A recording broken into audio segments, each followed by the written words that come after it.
Good morning. We're out here doing some fishing, and we thought it would be a great time to show you a different setup that's versatile and you can do a bunch of different species, do whatever that you want to do. So, first off, what I'm going to do is I'll be taking a 6 foot ultralight. It's a fast spinning Jason Mitchell series right here with a Shimano 1000. That way, it's a smaller reel. You don't have a lot of line that you're soaking in at the time.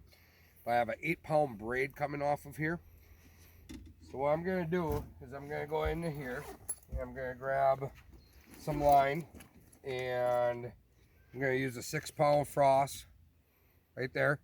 That's going to be a fluorocarbon lead. Fluorocarbon has less stretch. I'm going to feel a lot more I'm going to feel everything that jig is doing. Every time it hits the ground, every time that you snap it, you can feel everything. It also sinks, and it does not penetrate light. So the light, the light reflection. So what I'm going to do is I'm just going to connect these. I'm not going to take a barrel swivel. I'm going to take these two pieces, bend it over, make a loop in the line. I don't know if you can see that. We'll put it against the shirt like that so you can see it. Now I'm going to take my braid, I'm going to put it through that loop. Then I'm going to twist it around that loop, 6, 7 times, whatever, 8 times. There is no real standard. Now, if you go the mono around the braid, it's just going to slip. So you have to go the braid around the mono, and you won't have any issues. Come back through. So I went back through that same loop, and now I'm just going to pull it tight. Okay, so now I just connected the braid to the mono. The only reason I did that is this is going to be a jigging rod.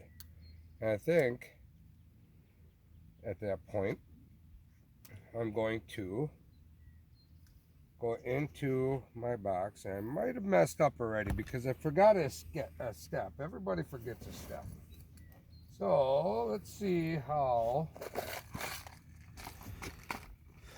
this works. I'm going to grab a bobber stop. I'm going to come down through. I just use the Eagle Claw rubber bobber stops. They're easy, they're simple. Put it through there, pull it on there. Now I'm going to come through, and yes, it worked. That's a beautiful thing. It worked. So now I got my bobber stop on my braid.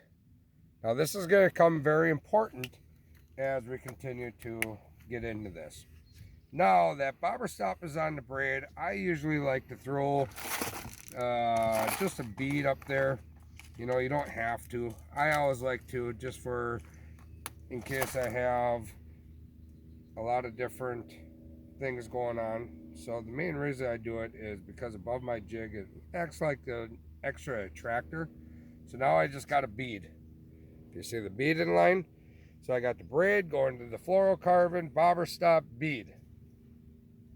Now this is what's really going to be fun. I'm going to come in here and open this bad boy up.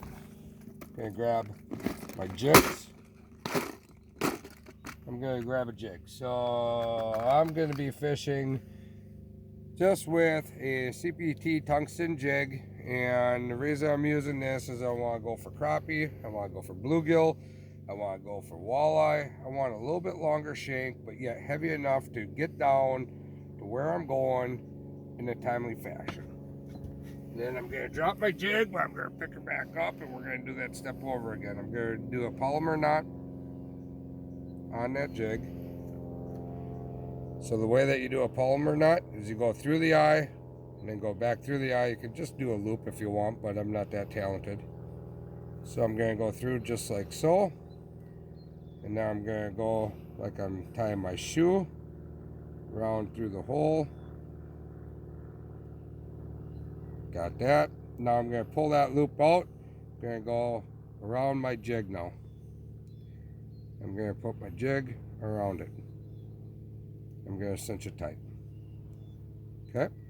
So now I got a polymer knot on the fluorocarbon and snip that off. Now at this point, I got myself a rig where I got my rod, my reel, my baits, my fluorocarbon going down. At this point, what I can do is I'm going to sneak behind you here and just grab the night crawler. So I got myself a night crawler, and I'm going to fish for walleyes or whatnot on the bottom. Gonna thread it on, come down through, bang, just like so. Now I can come up, put it in the water, and vertical jigging. So I'm gonna go all the way to the bottom. Gonna feel the bottom. There's actually a fish at 10 feet. I can see my bait going down. Come through, vertical jig just like this. All right, you have that rig all set up. Now I'm gonna get busy. I'm gonna be doing something. Remember that bobber stop that I put on before? Gonna come into here, close that bad boy up.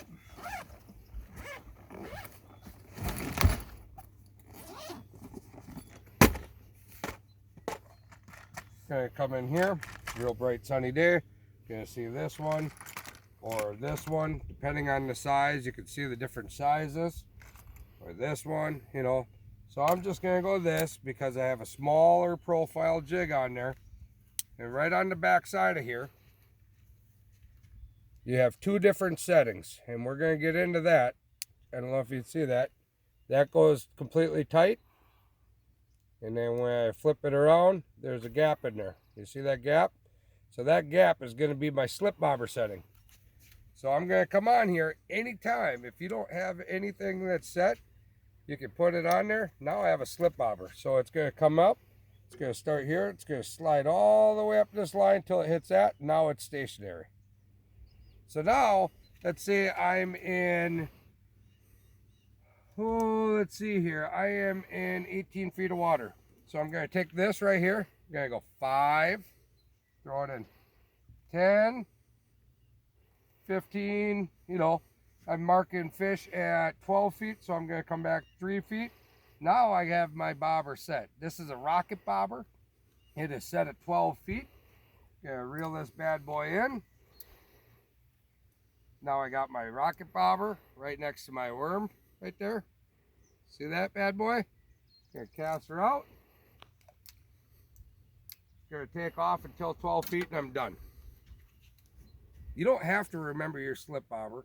You don't have to put your slip bobber on and now you have one application for that rod because you have a slip bobber on. You can't use it for anything else. You can take that off. You know, there is no retying. I'm going to bring it in now. And let's say I want a vertical jig. My slip bobber was just set. I'm going to bring this back in. I'm going to take this off just like so. Now it's off. Now I can vertical jig again. Here's that bobber again. So the rocket bobber is versatile that way. But here's the other thing. Let's say it's spring, it's summer, it's early season, whatever. I'm going in real shallow in the weeds, and the weeds are coming up, and I want to be right up on top without retying again, or without even moving my bobber stop. Remember that stationary setting on this rocket bobber where it's a zero closed?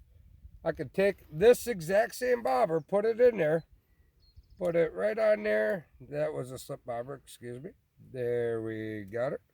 On that side. And now it's stationary. It will not move. Will not move on there. So you're all set that way. The rocket bobber, check them out. If you don't have one, you're going to want one because these things are awesome. Thanks for watching.